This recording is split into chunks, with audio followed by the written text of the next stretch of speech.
So my uncle just came and left again. He bought me a meal yesterday and a breakfast today. So um, he's stressing out over his money because I don't know. I don't know what he gets. He hasn't told me what he gets. I'm assuming it might be around 12,000 because I'm just guessing that that's what people on benefits get if they're not working. And yeah, and I was trying to explain to him some things that I thought were very important, things that I would have wanted to tell other people who are might end up losing benefit claims and stuff like this. And he's stressing out a lot that they might take £2,000 off him because apparently if you have more than 6,000 in your bank, you have to pay council tax, and if you have to pay council tax, you lose an extra £1,000. I'm paying 1,100 a year for council tax, and when I was making money, it didn't bother me because I didn't mind paying that. But now that I'm not making money, it does bother me. But it's also bothering me how I can't claim. I didn't know like the rules about what I can claim or what I can't. I did try calling up a number, and they basically just brushed me off and said they don't know anything and they have to contact the people that I'm actually giving the money to. He said, my uncle said that you have to pay council tax if you've got more than 6,000, and it's just really strange because I have 18,000 in one account and 4,000 in another account, and the only way I could make 2.7 interest on that 18,000 if I put money in the bank each month, and I'm not too sure how much it is. I might be able to. I'm paying 200 in because I had a huge amount. I had 30,000 in like a 1% interest account, which was really bad. But I there was nothing else better. I had a higher account that had like a 2% one, but that had a maximum of 20,000. But yeah, now that I've bought another share of my sister's house, technically I don't have any money in the bank, and therefore that money's all gone, and now I don't have any money to put into the now that I don't have any money to put into the extra into this 18,000 account, and it's just, I feel like it's weird how I just want this phone to stop ringing. Someone's calling me on my house phone. This is distracting me. I find it strange how, because I have 18,000 pounds in my bank, even though I'm only making £5,000 a year, I still have to pay. I still have to pay council tax because I've got the 18,000. But if I give this 18,000 to my sister to buy another 10% money, 10% in of the house, if I even though this money is in an account that I can't touch because it's a save to buy account, so it's one of these accounts where you put money in each month and you save to buy, so therefore you could only take money out when you want to close the account down and use that money to buy something. And because of that, I do want to buy more percentage of my sister's house in Birmingham.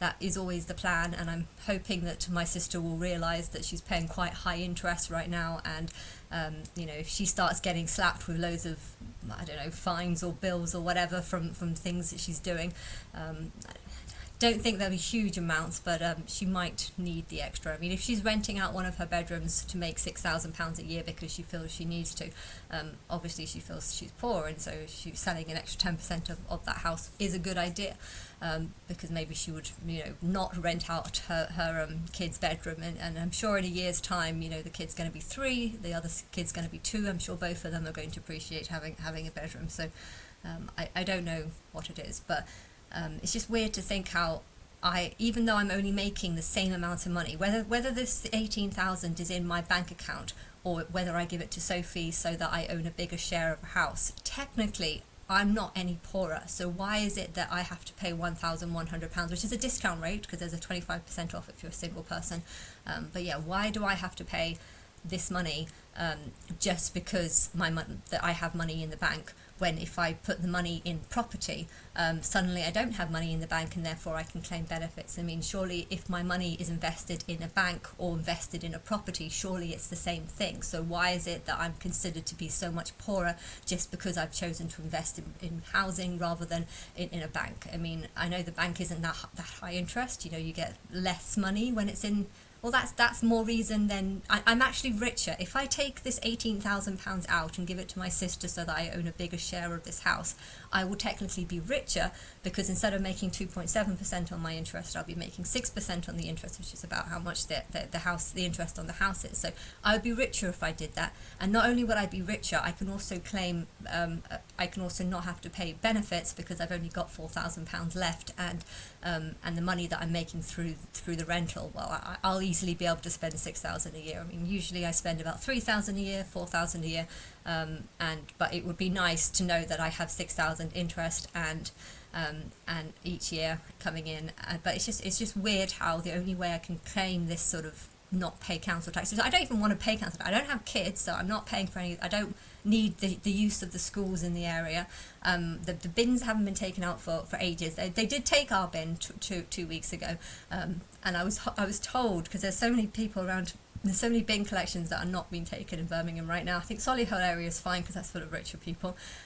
That's like the rich area of Birmingham. But yeah, all the other areas of Birmingham seems to have missed collections. Some haven't had any bin collection for like 8 weeks, and someone was fly tipping, and I think it was the house next door, to be honest. I think it's actually a specific house, because they often do that, but they left a few mattresses and just lots of shit outside, and that was outside my house for ages, and they did take it away 2 weeks ago, but there was so much stuff, other bins, that the bins that were there were basically just refilled, and so the bin is still full. So, but it was far less. It was far more before. So they've taken away a lot of stuff. But yeah, I'm paying council tax, and I feel like I'm not really getting that much, because they're not taking the bins as much as they do. They haven't taken the recycling bin. I paid an extra £60 for the green bin, and they've actually given a refund on that, so they're not giving that. So the council are not doing their job. I'm paying council tax. And if I'm only making £5,000 a year from the interest on the house, then to think that I have to pay £1,100, even though I'm making £5,000 a year. So I think if I would change something to do with this council tax, I would say, if you can prove that you've only made, less than if you've proved that you've only made less 6,000 or less, you shouldn't have to pay council tax. And I don't think it should be about how much money you've got in your account, because if you're just living off the interest of the money that you've got in your account, then technically the money that you're making is more important than the money that you have. If you've got 200,000 in the bank and you're only making 1% interest on it, then you're making how much? I'm not very good at maths. If you're only making £6,000 and whatever, you've got a huge amount of money and you're just making 1% on it because you don't see any other way of getting a better interest rate. I mean, there are some interest rates out there, but they usually have a cap on how much money you can have in there. But yeah, if what you're making only amounts, if you've got tons of money in the bank, but what you're making each year only amounts to less than 6,000, then I think you should be allowed to get off council tax, and it shouldn't be about the amount that you have in your bank. It should be about the amount of money that you're earning. Hence, if you do start taking money out of your bank and investing it in projects or housing, the thing is, how some projects are bad though. I heard this whiskey project yesterday, actually, which I was going to call my mum about. I think there was something on TV about there being a company that was like a whiskey brand, and they were taking investments for this whiskey brand, but people were putting huge amounts of money, hundreds of thousands of pounds, into this whiskey brand product, and then in 10 years' time they was trying to claim some of their money back, and they realised that actually it was a fraudulent company and was run by a fraudulent person who wasn't ever going to give the money back, and they've lost all their savings. I know there's stories like this, and it makes me think of this video that I watched where someone went into a bank and was demanding that they get £2,500 in. I don't know what amount of cash you can take out, but I know on the cards, I think it's only about £400 or something. There's a limit that you can only take, two to £400 in cash. I think if you go into the bank, maybe you'll get a lot more. But he was getting really, really angry and saying that this bank was all a scam because he couldn't take this money out in cash. But I'm just thinking, yeah, well, what's the better option? You're going to take your money out of the bank and then go and invest it in some sort of whiskey company that might not even exist. I mean, maybe the whiskey brand does, but if it's all being if this investment is all being sold by some dodgy person that's maybe selling you something that's far less, saying, oh, you have 10% of this company when really this company is worth far less than what you think or whatever. You don't know the details. And I think if you're investing in something and you're hoping that in 10 years time you'll just take the money out, you might find yourself in a bit of a shock. And therefore at least banks are safe, in the sense of you know that you're going to get your money out. And okay, you might not be able to get huge amounts in cash, but if he was getting so angry about not being able to buy a motorbike, and the person on the phone was just like, well, what is the cost of this motorbike? And he goes, well, I don't know, I haven't been to the shop yet. And, well, go to the shop, find out what you want and use your card. And he was like, no, I don't want to do that, I want to go in there with money and I want to buy with money. And I don't know what was wrong with him. He was trying to make out that the banks were mentally insane when really he sounded mentally insane. But yeah, I just think what I was telling him, because he was really stressing out that the government might take £2,000 off him, and I was trying to I told him, and I calmed him down, and was saying, didn't all this money, like every single penny that you've ever made in your whole life, didn't this all come from the same company? So if this company decides to take more of it away, should you really be angry at them, because they're the ones who gave it to you in the first place? I mean, it's like giving someone huge amounts of food and then finding that they can't eat it, and then you say, okay, well, we're going to give you less food next time. I mean, are you really going to get angry that they're giving you less food, when in reality, you should be grateful that they've been giving you free food throughout your whole life? And I think when I said it that way, I think he calmed down, and he was a bit like, okay, yeah, I see your point. And I was also saying that stress is a very horrible thing, and right now you're really, really stressing over how to spend this £2,000 because you're over the 6,000 limit. How are you going to spend this £2,000? And you're stressing out. You're forcing yourself to go down to London, and you know that you can't walk. I said he was 80 in the last video. I meant 60. Sometimes I get things like that wrong. He's 60, very overweight though, so he can't walk, can't do much. His health isn't in good shape. His mind isn't in good shape, and he doesn't think very logically. But I was trying to explain some logic to him, which is that if them taking the £2,000 actually makes you feel calmer and makes you feel like you don't have to stress over how to spend this money, surely that's a better thing. Surely you should value, not being stressed, not being anxious that they might fine you or whatever. I mean, if they're fining you money that they've given you in the first place, maybe you should just be glad that, and there's also this other perspective that he hadn't thought of, which is that I don't know what he's been getting. If it's 12,000, I don't know, but if it's £12,000 a year, that's a lot of money. There are plenty of people who are making 30,000, but then of course you have to take off 8,000 for tax, and then you've got to take off 2,000 for council tax, and then you've got to take off another 8,000 for the rent, or for, it might not even be rent. I mean, usually rent is like 1,000 a month, 2,000 a month, so rent could be 16,000, or it could be, or the mortgage could be very high if you've got a high mortgage. And so if you take off that money, and say if they're a single person but have a kid and they're paying huge amounts of child rent, that's another 6,000. My sister was kind of doing this calculation, and she thought that she could pay off this £130,000 mortgage in 2 years, and I was like, how have you worked that out? And she was saying, oh well, because my mum gave me this much money, but it's basically like she's giving me 1,000 a month for that flat. So if I'm making 1,000 a month for that flat, that's 12,000 a year, and if I rent out this room for 500 a month, then it works out to be 6,000 for the whole year. And so if I add 6,000 and this 1,000, and then I add my salary, and then my benefit claim, then it works out to be very high. And I was just thinking, but you've missed out like so many different things. You've missed out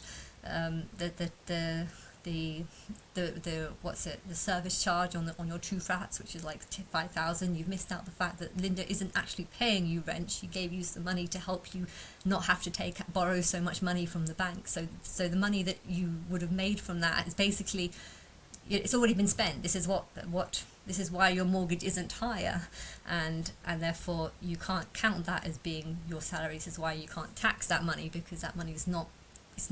It's something that helped her buy the house in the first place. She probably wouldn't have been able to buy this house if it weren't for my mum helping, and her living there is just part of the deal. You helped me, now I'm going to help you. That was kind of like a verbal agreement, basically.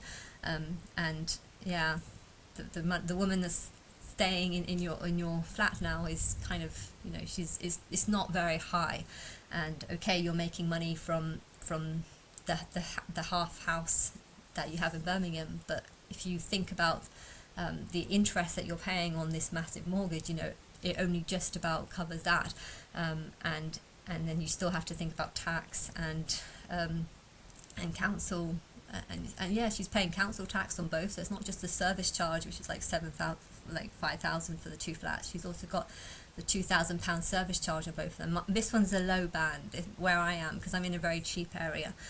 Even though it's a much bigger property than Sophie's flats, it's in a very undesirable area, let's just say, and so my council tax is considerably lower than what hers is, and she's got two flats now, so I don't think she's kind of worked things out properly, and I think if the government actually looked at my uncle and saw he's got no council tax because he's got no money in the bank, he's got no tax at all because he's got no income, and you know he's paying for absolutely nothing, and yet the government is giving him quite a lot of money. 12,000 is quite a lot considering there are people that are earning 40,000, and yet 10,000 goes on tax. 10,000 goes on on tax, and then you've got maybe a car that he needs. Maybe you're an electrician and you need that car to drive around, and without that car you can't work, and so that's another 7,000 that can be taken out. And then if you think about the mortgage that you might have, and then the food that you need, and maybe kids that you have to pay for, and if you add all that up and work out how much I'm actually left with, you know, you'll probably find that there are plenty of people that are left with £2,000 or £3,000 a year to spend. And to think that my uncle just gets 12,000 doing nothing, working nothing, I mean, I don't think it's good for him. I don't think it's beneficial for him. I think he would have been far more beneficial being forced to work when it's too late now. He's 60, he's never worked in his life, and he's not healthy enough. He can't even stand up he can't walk. He walks from bench to bench because that's about as far as he can walk. Like and because he's older now, he can't walk. You know, he can't do much, and therefore he can't actually spend 12,000 a month. He's stressing out over not being able to spend. You know, if he's got 8,000 in his account and he's only been given 12,000 this year, okay, he probably had 4,000 in his account last year, but that means that he's spent 8,000 throughout the year, and he can't spend any more because he's too large to go on a plane, so he can't really go on any holidays. He does travel in England, but his travel is literally just get on a train, pay £100 for a train journey to get somewhere. But because he's got reduced fees, he's got train reduction fees. So instead of paying £100 like most people, he would only pay, is it half or something? I don't know. It might even be a third or something. He gets a massive discount of travel, and just to think about all the benefits. Not only is he making 12,000 a year, whatever it is, I don't know what it is. You know, he doesn't have to pay huge amounts for travel, and he gets huge anytime he goes to the zoo, or you know, the membership that he bought me to Botanical Gardens. I'm 45 and he is 30, and it's just like, so not only does he get huge amounts of money each year, all free, all paid for, he gets free on buses, so he doesn't have to pay anything on buses, but for some reason he doesn't like them because they don't have a toilet, and he doesn't think that he can go half an hour without going to the toilet, so he doesn't like travelling on buses because he thinks that he can't last half an hour without going to the toilet, which I don't think is the truth. There's loads of people that have diabetes, and I'm sure they can go longer but he's got diabetes now as well, but I don't know, it's just like, you know, I was trying to explain to him that his actual position is so much better than most people's. You know, most people, even though they are working and earning huge amounts, they are left with nothing if you take off all the expenses and all the service charge that they have for their house, the council tax, the road tax, just everything, and maybe kids or something. Say if your partner splits up and you've got childcare funds for that, or maybe you don't want the local school education, and therefore you've got 12,000 for a boarding. 12,000 for a boarding school is very cheap these days. You know, it's more like 20,000 now. I know the one that I went to, 12,000 was cheap, but there was another boarding school that I tried to apply for. That was the one where I ended up seeing a ghost in, because we stayed the night when I was doing the test, and anyway.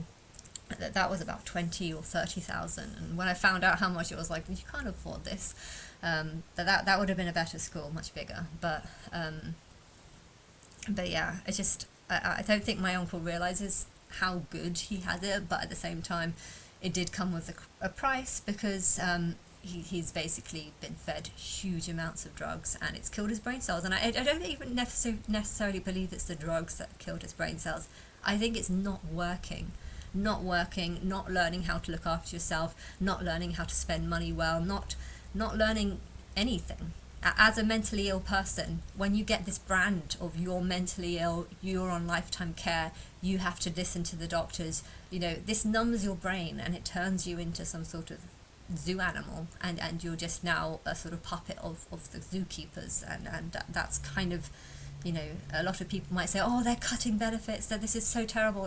It's not, because some of these people don't actually need this benefit. Okay, it's easier. I mean, I would love to live off £12,000 a year. Wow, I'd be so much richer than I've been throughout my whole life. Even though I haven't been working my whole life, I've been on the dole. But when I was on the dole, I was making £2,000 a year. That's all I had. I was given £50 a week. I think it worked out to be about 2,500, and I basically lived off £500 that whole year. And then I spent £2,000 on a camera, only to have my friend steal it because he thought I was very rich, because he met me when I started massage, and when I started massage, I realised that I can make £2,000 in a month. So what I was making throughout the whole year was what I could make in 1 month whilst doing massage. And I didn't realise that because I didn't know that I didn't know this job existed. It was only when I found out this job existed did I think, wow, this is great. And then the night my £2,000 camera went missing was actually the night where he asked if he could borrow it so he can go to Romania and video things. I don't know what he was doing, but that was the night that camera went missing, and I know it was sitting right by him when he left. And my mum a few months later did actually see him put his hand in my jar and take £40 out of it when there was only £60 in there, and so I know he stole it. And it didn't mean anything to him because he thought I could make it in a month, when in reality I'd actually spent a whole year making it, which is not a very nice story. But I don't care about money. I just care that I don't think some people see things right. People who are on benefits have it so much better than the people that are working. And I saw another video where someone was like screaming down the phone, just being like, there's people that are on benefit. Why is it that people on benefits can afford to do things that I can't do? And I don't know what his job was, but if you ask what someone who's working and paying the proper amount of tax, everything gets taken off you because you're not working. And it's just like, why am I considered to be poor if I take this £18,000 in my account and then go and give it to my sister so that I own a bigger share of this house in Birmingham? Why am I considered poorer, hence don't have to pay council tax, when really, if I don't give her that money because she doesn't want it, because she would rather have a larger share of the house that she doesn't even manage or rent, she doesn't deserve any of that money, because it was just money that her partner helped me buy this house, and I've been managing this house ever since, and she's done basically nothing. But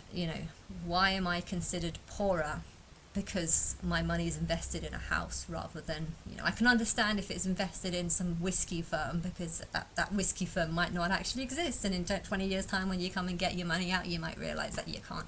So I can understand if people are putting their investments in less wise things, but yeah, I think if something's invested in a house, if someone owns a huge or half a property and they guaranteed income because of the house, then I think it's kind of unfair to consider them, to allow them, if someone owns property, then they are obviously getting some sort of rent, hence they shouldn't be allowed to get benefits if they've got the money. If my sister's claim does get cut, 6,000, so what? She doesn't need the money. She's working. She's slowly paying back this mortgage. Okay, it's going to take her a long time, but she can do it. And if she sold the half of the Birmingham house, she would easily be able to pay it off. Will she pay all of it off? No, but she would pay it off. And I think she would pay it off in 2 years, providing that she sells her half share of that house. But I don't have the money to buy the whole half. But yeah, this is some things that I've been talking about, because I don't know what the government are doing when it comes to working out how much benefit people should get, but I think it's incredibly unfair how people on benefits can live off are being given £12,000 to live off, and the government seems to think, oh, that's fair, that's really fair. And then, yeah, if you did the calculations on hard-working people and how much they've actually got, if you take away the money that they've spent on a car that they might actually genuinely need for the job. You know, you can't be an electrician if you can't drag all the bits and bobs. You know, the tools are very heavy. You can't be on the train with a big toolbox, or, you know, plumbers particularly. A plumber cannot take the train everywhere because the tools are so heavy that getting to people's houses is just going to be exhausting, having to hold things like that. So, you know, there are certain jobs where spending money on the car is part of the service, because they can't work that job without it. And if you take off all the expenditures that they need to spend, they're left with less money than someone on the dole, or someone that's claiming benefits. And some people might also claim, oh, they're mentally ill, you can't have mentally ill people work. Well, my mum's worked as you know, a nurse for 7 years before I was born, and then she changed to a secretary, and she was working that for about 20 years, and she's incredibly mentally ill. My mum is far more mentally ill than my sister, and so why is my mum not claiming benefits but my sister is? I mean, part of my mum's mental illness is that she's so mentally ill she doesn't even realise that she's mentally ill, and therefore she wouldn't even try to claim benefits, because she was just like, no, there's nothing wrong with me.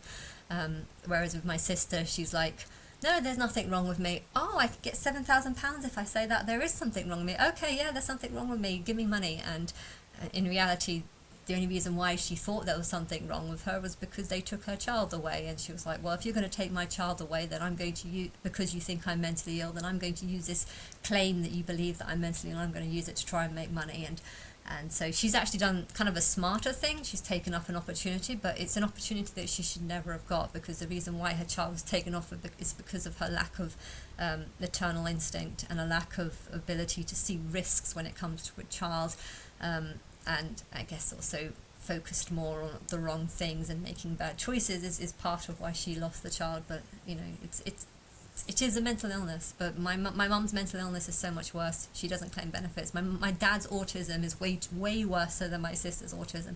You know, I think I didn't even realise my sister had autism until very, very recently. Okay, she spent 10 years with her partner, so I didn't really know. When we met her with her partner, it was usually her partner doing the talking, but she would always kind of like be like, yeah. So I kind of almost felt like I was talking to her, even though I was usually just talking to her partner. So she does have autism, I know that, but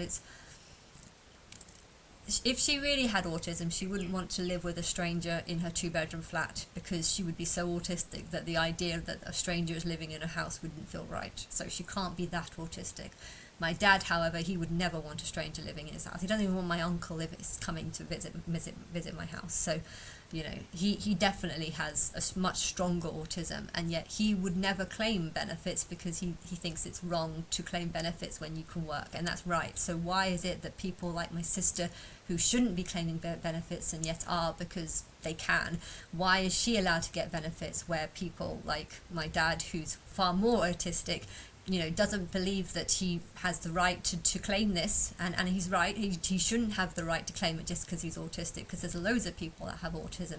You know, my friend also, who comes and bought me a £200 Hoover, he has autism too, and there's, you know, he wouldn't claim benefits. I mean, I don't think he's claiming benefits. I don't know, but he's good at working. When he works, he can work very hard. Autistic people have abilities to work. In fact, they might have a better ability to work because they don't want to the social aspect of things. They want to just focus on making money. So, you know, autistic people should not get benefits, in my view, unless it's autism with learning disorder. That's a different. Learning disorder is, you know, if you're 10 and you've got a reading age of 5 or 6 or something. Although I have to admit, I've had a reading age of 12 since I was most of my life. I think it's just a memory disorder that I can't get. So one might claim that I have a learning disorder. I do have a learning disorder. Dyslexia is a learning disorder. It's a memory disorder in my view. But yeah, and there was one other thing. Yeah, you know, my sister's claiming benefits, and she does not need the 7,000 because she's got lots of money and she's